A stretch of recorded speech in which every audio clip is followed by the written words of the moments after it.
Hello again guys, welcome back to Custom Cultures, and for our last test ride of the CFmoto models, we have tried the NK450, the CLC450, and the MT450.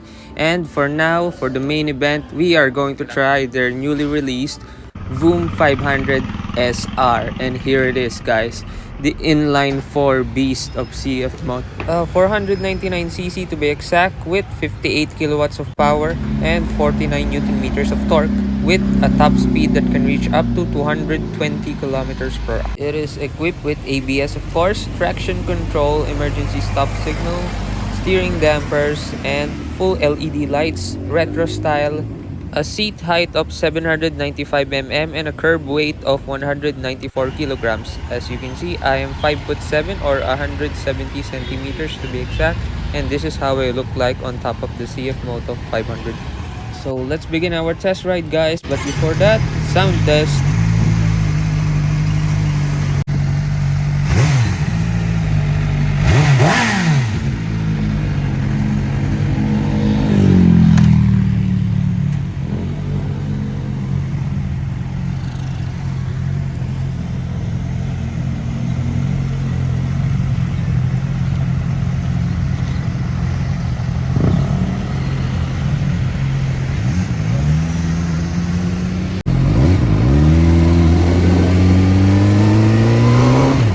Wow, inline-4 power.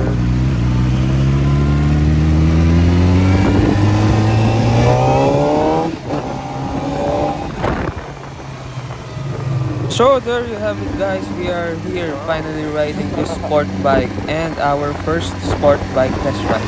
So ergonomics, I am actually on an attack forward position, so I'm leaning forward.